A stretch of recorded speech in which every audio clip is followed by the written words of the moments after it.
অর্থনীতি কেবল কিছু গাণিতিক সংখ্যা সূচক কিংবা হিসাব নিকাশের নয়, অর্থনীতি মানুষের জীবনযাত্রার প্রতিচ্ছবি। শিল্প বাণিজ্য শুধু ব্যক্তি বা প্রতিষ্ঠানের মুনাফার বিষয় নয়, এই সঙ্গে জড়িয়ে আছে দেশের মানুষের উৎপাদন, কর্মসংস্থান আর উন্নয়নের গল্প। অর্থনীতির কঠিন আলাপকে সহজভাবে বিশ্লেষণ করতে চ্যানেল ওয়ানের নিয়মিত আয়োজন বাণিজ্য সংলাপ। আপনাদের সাথে আছি আমি রিয়াদ সেজান। শুরুতেই দেখে নিচ্ছি আজ যা থাকছে। চোরাচালান ঠেকাতে বাজেটে এক অঙ্কের ভ্যাট প্রস্তাব, রাজস্ব কমে যাওয়ার ঝুঁকি দেখছেন বিশ্লেষকরা। আমেরিকা ও ইরানের মধ্যে যুদ্ধ বন্ধের খবরে টানা ৩ দিন ধরে আন্তর্জাতিক বাজারে বাড়ছে স্বর্ণের দাম।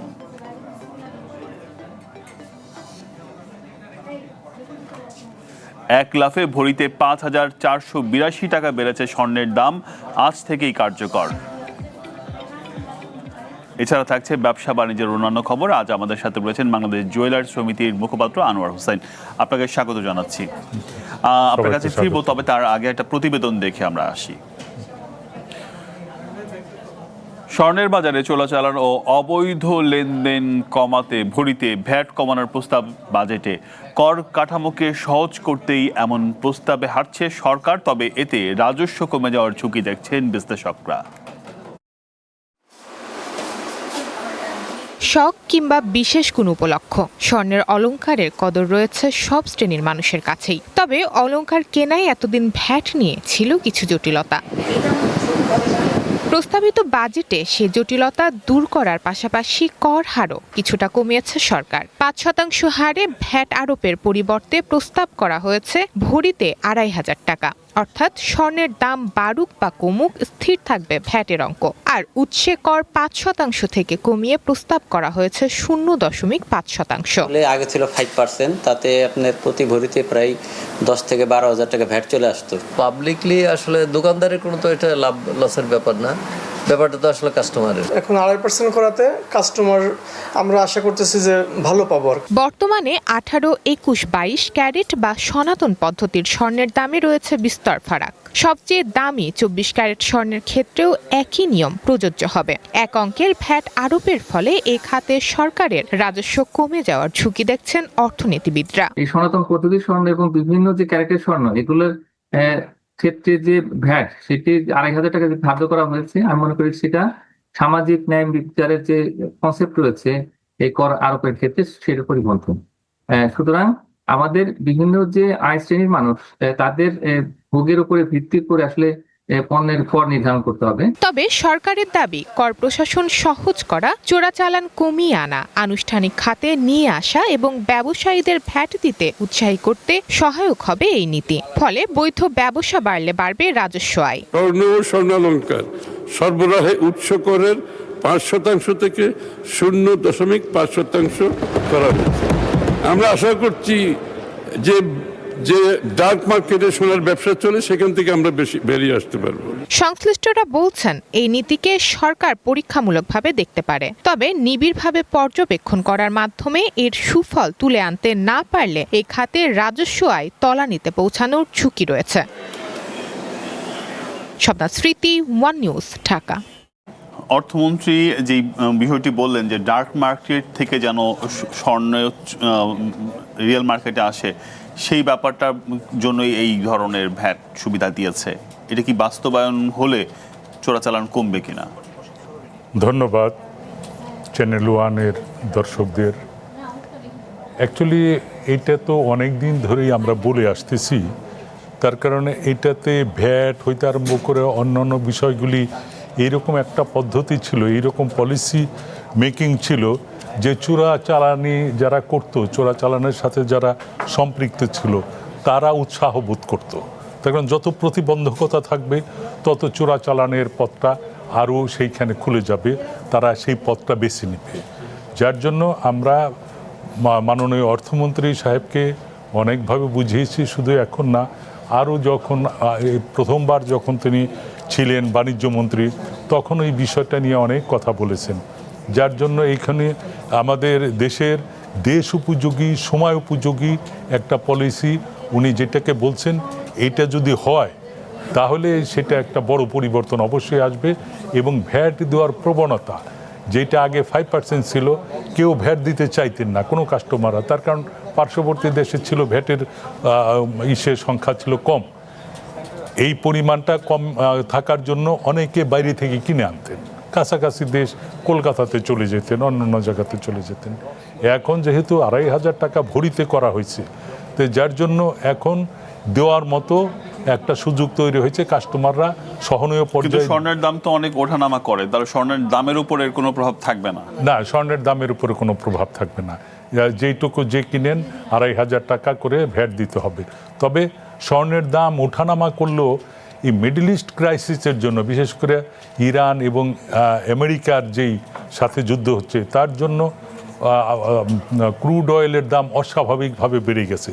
সারা পৃথিবী এখন এই অয়েলের যন্ত্রণায় কিভাবে তারা দেশকে সামাল দিবেন, এই জন্য তারা ওই গোল্ড রিজার্ভের দিকে তেমন একটা নজর দিচ্ছেন না বা চাচ্ছে। সেই দিকে আমরা যাবো, আন্তর্জাতিক বাজার বিশ্লেষণ আমরা করবো, কিন্তু আমরা একটু যে বাজেটে যে সুযোগটা দিল তাতে তো আমাদের ট্যাক্সও কমে যাবে, সরকারের তো রাজস্ব আয় কমে যাবে। এইটা তো বিশেষজ্ঞরা বলছেন, কারণ গোল্ড একটা বড় জায়গা যেখান থেকে ভালো ইনকাম করতো সরকার, সেটি তো টোটাল আমাদের সেক্টর থেকে ইয়ারলি 1 লক্ষ এসে প্রায় কত 138 থেকে 40 কোটি ডলার টাকা রাজস্ব পেত, এটা না দেওয়ার প্রবণতার জন্য। কিন্তু আমাদের এখানে তো হিউজ জুয়েলারি দোকান আছে, অ্যাবাউট 40,000 আপনার জুয়েলারি দোকান আছে, তার ভিতরে ভ্যাট দেয় কিন্তু নেগলেক্ট%। তার কারণ অন্যেরা ভ্যাট আদায়ও করে না, আর গোল্ডের ক্ষেত্রেও যারা ক্রেতা তারাও দিতে চায় না। এখন তাদেরকে আওতার মধ্যে আনতে হবে। কিন্তু যারা চোরাচালান করে, বা আমরা যতটুকু বিভিন্ন নিউজের মাধ্যমে জানি যে ইন্টারন্যাশনাল একটা রুট আছে চোরাচালানের, সেই রুটের মধ্যে বাংলাদেশ আছে, যার কারণে আমাদের এই অঞ্চল থেকে গোল্ড হয়তো আমাদের এই অঞ্চলের জন্য আসে না, কিন্তু এখান থেকে ট্রান্সফার হয়। এই যে এই চক্রটাকে তো আসলে শুধু ভ্যাট টেটের দিয়ে আটকানো সম্ভব না। এই চক্রটা তো জুয়েলারি ব্যবসা যারা করেন তাদের দেখার বিষয় না। তা আমরা হলো সঠিকভাবে এখানে কাস্টমার যারা ক্রয় করে, যারা রিটেইলার, তাদের জন্য আমাদের এই বাজুস বা আমরা এইগুলি এইখানে প্রপোজাল দিয়েছি। এখন চোরাচালান ঠেকানোর দায়িত্ব তো গভর্নমেন্টের যে সমস্ত অর্গানাইজেশন আছে, তারা একটা এক্সাম্পল দিই, এয়ারপোর্ট বেজে 17টা অর্গানাইজেশন আছে মনিটরিংয়ের জন্য। তো সেইখান থেকে কেমনে আসে, যারা আনেন তাদেরকে কেন ধরে না? ধরলে যারা ক্যারি করে শুধু তাদেরকে ধরা হয়, কিন্তু যারা মূল সোর্স যেখান থেকে চলে আসে, উৎস যারা এগুলি করেন, তারা আওতার বাইরে থাকেন, তারা ধরা ছোঁয়ার বাইরে থাকেন। এখন এটার দায়িত্ব থাকতে হবে গভর্নমেন্টের যথাযথ কর্তৃপক্ষ, তারা যদি সেগুলি মনিটরিং করে। এবং আমাদের এইখানে ভ্যাট যে সহজে আবার দিবেও এমনও না, এইখানে সরকারকেও সহযোগিতা করতে হবে, যাতে বৈধভাবে যারা বিজনেস করেন, যারা গোল্ড কেনা বেচা করেন বা অর্নামেন্ট বিক্রি করেন, তারা যাতে সঠিকভাবে ভ্যাটটা দেয় কাস্টমার কাছ থেকে। যেহেতু কমিয়ে দিয়েছে, কাস্টমার কাছ থেকে ভ্যাটটা নিয়ে গভর্নমেন্টের সেইখানে দিতে পারে, কোষাগারে দিতে পারে। এটাই হলো আমাদের টার্গেট। জি, কিন্তু আমাদের তো আসলে এই গোল্ডের উৎসটাই হচ্ছে গিয়ে প্রবাসীরা যে লাগেজ পদ্ধতিতে আনে, সেগুলোই তো আমাদের উৎস। আমাদের তো গোল্ডের অন্য কোনো উৎস নেই, মানে আমরা আমদানি করতে পারি, তাই তো? সরি, এটা ওই প্রবাসীরা যারা আনে ব্যাগেজ রুলে, সেখানে এখন এইবার তো গত টার্মেই করা হয়েছিল 100 গ্রাম পর্যন্ত আনতে পারবে ইয়ারলি, একবারই। আগে তো যখন ইচ্ছা যে আসতো প্যাসেঞ্জার সেই আনতে পারতো 100 গ্রাম। কিন্তু আমরা যেটা চেয়েছি যে ইম্পোর্ট করার জন্য সহজ পদ্ধতি দিতে হবে। যারা বৈধভাবে জুয়েলারি বিজনেস করে তারা যাতে ইম্পোর্ট করতে পারে, তারা প্রিমিয়াম কোনো ব্যাংকের মাধ্যমে করতে পারে, প্রিমিয়াম নিয়ে গভর্নমেন্টও দিতে পারে কোনো ব্যাংকের মাধ্যমে, অথবা যারা সরাসরি নিয়ে আসবে তারা এনে সেইখানে তারা সহনীয় পর্যায়ে যাতে ওয়ার্ল্ড মার্কেটের সমান আমাদের দেশে পাওয়া যায়, এই রকমও আমরা প্রপোজাল দিয়েছি। কিন্তু এর আগের গভর্নমেন্ট যারা অতীতে ছিলেন, তাদের 18টা ডিলার ছিলেন, এই ডিলারদের বেশিরভাগই দেওয়া হয়েছে হলো রাজনৈতিক পরিচয়ে, যাদের কোনো জুয়েলারি বিজনেস নাই, গোল্ডের বিজনেস। আমাদের তো বলা হয়েছিল একসময় শোধনাগার হবে, সেটি তো এখন আর ওই প্ল্যানটা তো এখন বোধহয় নাই। শোধনাগার একটি কোম্পানি এখানে করেছেন, সেই কোম্পানি করার ফলে তারা যখন স্টার্ট করবেন তখন র মেটেরিয়ালস ইম্পোর্ট করার জন্য ডলারের প্রয়োজন হয়, ফরেন কারেন্সি, সেইখানে তারা পান নাই, তখন ডলার সংকট ছিল। তো যার জন্য যদি এখন আবার তারা করতে চায় সেটা গভর্নমেন্টে দেখবেন। সাথে থাকার জন্য ধন্যবাদ। আবার স্বাগত জানাচ্ছি বাণিজ্য সংলাপে। আমেরিকা ও ইরানের মধ্যে যুদ্ধ বন্ধের প্রাথমিক সমঝোতার খবরে আন্তর্জাতিক বাজারে আবারও বেড়েছে স্বর্ণের দাম। সোমবার টানা তৃতীয় দিনের মতো দাম বেড়েছে মূল্যবান এই ধাতুর।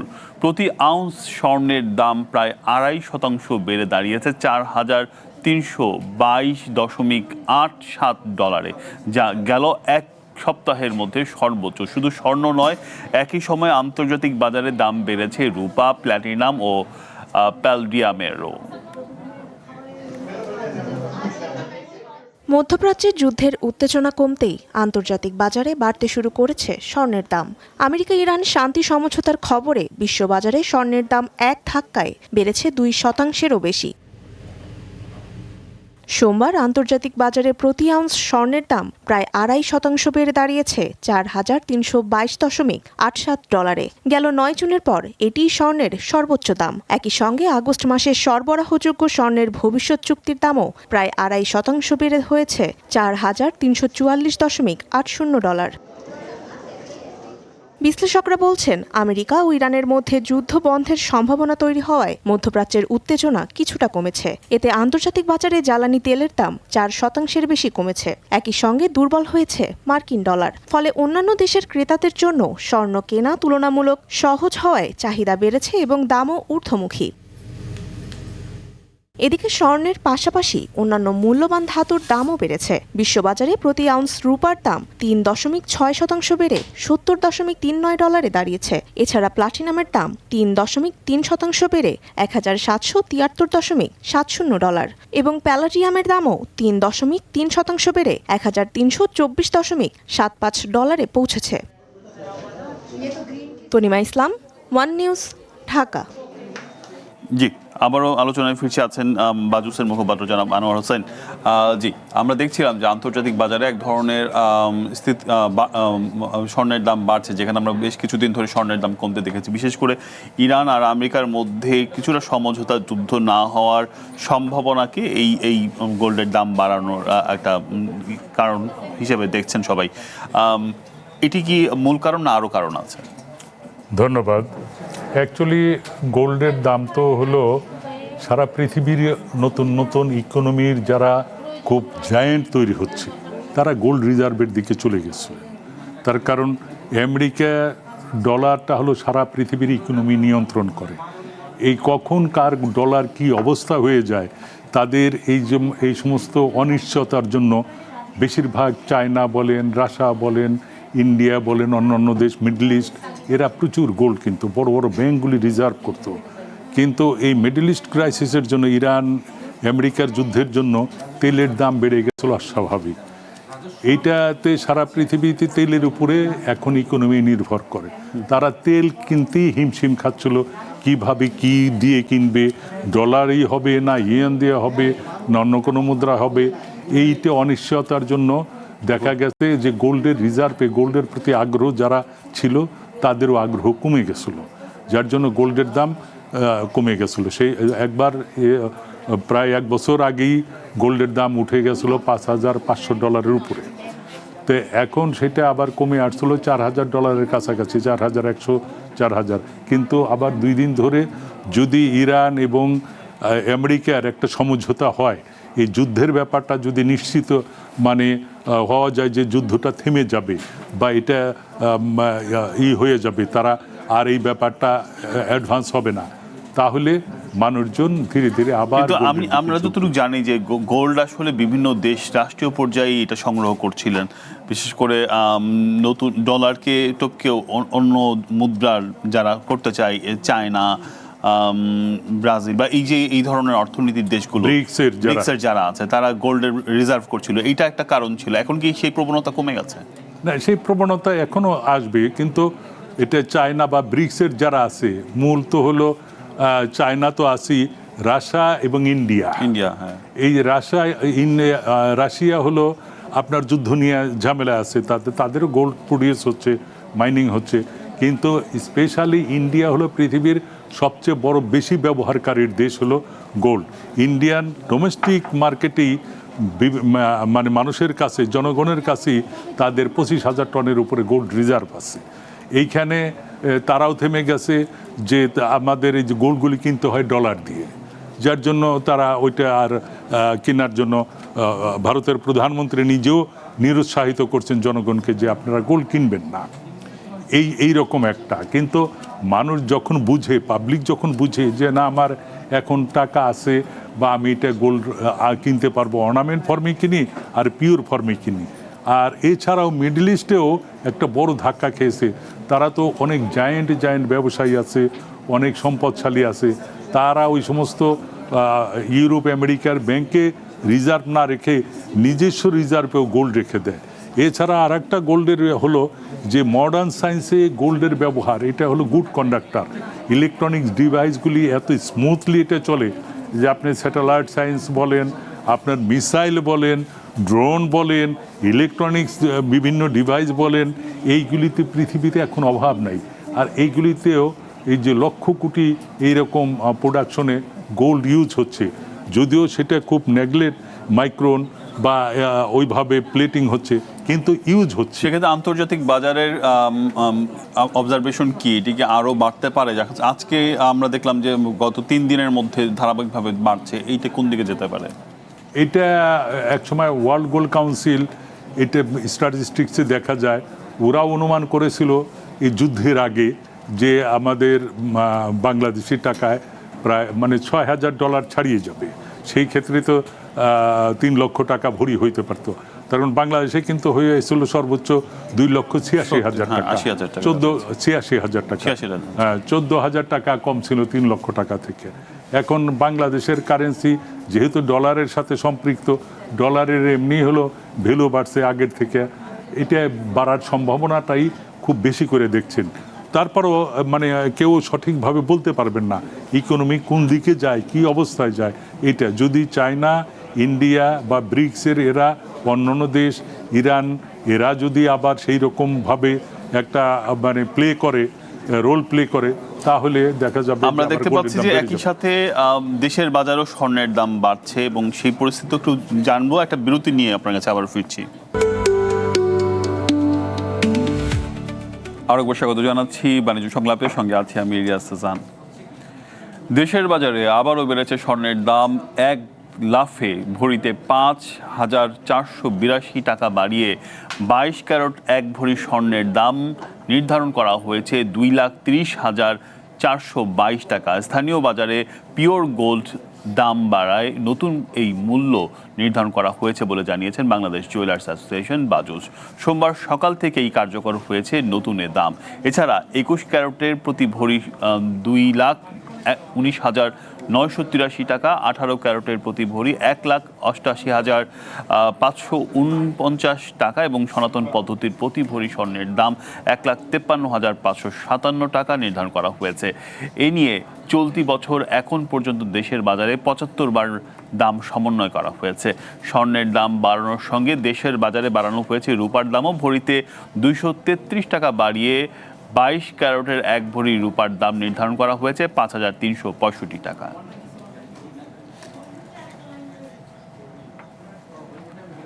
আবারও ফিরছি আলোচনা। আমাদের সাথে রয়েছেন বাংলাদেশ জুয়েলার্স সমিতির মুখপাত্র আনোয়ার হোসেন। জি, আবার স্বাগত জানাচ্ছি।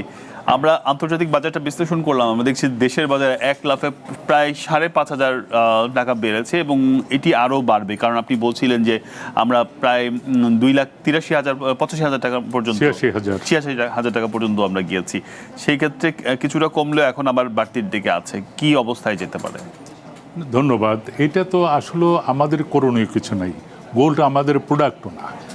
গোল্ডের মাইনিং হচ্ছে এমনি স্লো মাইনিং, খুব কম উৎপাদন হচ্ছে গোল্ডের, কিন্তু সেই হিসাবে ডিমান্ড অনেক। যার জন্য বললাম যে এই যুদ্ধের আগেই ছিল এক সময় $5,600 কাছাকাছি ছিল পার আউন্স, সেইখানে চলে আসছিল $4,100 বা $4,000। এখন আবার যদি বেড়ে যায়, আমাদের করণীয় কিছু নাই, তার কারণ গোল্ডের দাম আন্তর্জাতিক বাজারের সাথে সমন্বয় করে আমাদের দেশে গোল্ডের দাম নির্ধারণ করতে হয়। যদি এখানে কম থাকে তাহলে এই গোল্ডগুলি পার্শ্ববর্তী দেশে চলে যাবে, তার কারণ এখান থেকে সস্তায় কিনে নিয়ে যাবে। আবার যদি এখানে বাড়িয়ে দেওয়া হয় তাহলে বাইরে থেকে চলে আসবে এখানে, যার জন্য পার্শ্ববর্তী দেশ এবং আন্তর্জাতিক অন্যান্য বাজারের সাথে সমন্বয় করে এই মূল্যটা নির্ধারণ করা হয় আমাদের এখানে। তাই আমরা মনে করি যে কি হয় জানি না, সেটা তো আনসার্টেন, এই ওয়ারের জন্য যেটা এইগুলি কি হয় এবং ওয়ার্ল্ড ইকোনমি যেটা, সেই ইকোনমি কোন জায়গায় যে দাঁড়ায়, তার কারণ গোল্ডের বাজার কিন্তু অ্যাকচুয়ালি আমাদের ওয়ার্ল্ড মার্কেটে আমাদের শেয়ার কিন্তু খুব অল্প, নেগলিক্ট। সেক্ষেত্রে বাংলাদেশের ব্যবসা বাণিজ্যে এটার কোনো প্রভাব পড়ছে কিনা? অবশ্যই ব্যবসা বাণিজ্য প্রভাব পড়েছে। প্রথমত যখন বাড়ে তখন যারা ক্রেতা তাদের একটা ধারণা হয় যে আরও বুঝি বেড়ে যাবে, তখন তারা কেনার একটা আগ্রহ থাকে।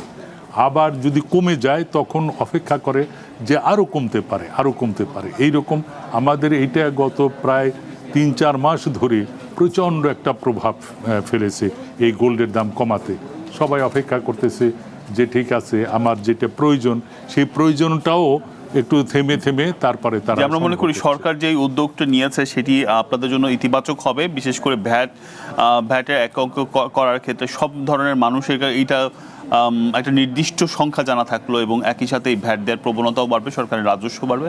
আমাদের সময় দেওয়ার জন্য আপনাকে ধন্যবাদ জানাচ্ছি। আমিও ধন্যবাদ জানাই মাননীয় প্রধানমন্ত্রী, উনি সঠিক সময়ে দেশের ইকোনমি নিয়ে যে বাজেটের স্পেশালি আমাদের জুয়েলারি সেক্টরে যেই রকম ওনার অবদান বা যেই রকম নির্দেশনা, এটা অবশ্যই ঘুরে দাঁড়ানোর মতো বা এখানে কর্মসংস্থান সৃষ্টি হওয়ার মতো এবং এক্সপোর্ট করার জন্য এখানে বড় একটা সম্ভাবনা, যার জন্য আমি স্পেশালি মাননীয় প্রধানমন্ত্রীকে ধন্যবাদ জানাই। অনেক ধন্যবাদ, অনেক ধন্যবাদ। দর্শক, আমরা আলোচনা করছিলাম বাংলাদেশের বাজেটে যে স্বর্ণের দামের উপর এক ধরনের সুযোগ দিয়েছে, ভ্যাট ছাড় দিয়েছে, সেটি নিয়ে আগামী দিন আবার নতুন কোনো অতিথি নিয়ে যুক্ত হবো। সে পর্যন্ত ভালো থাকুন।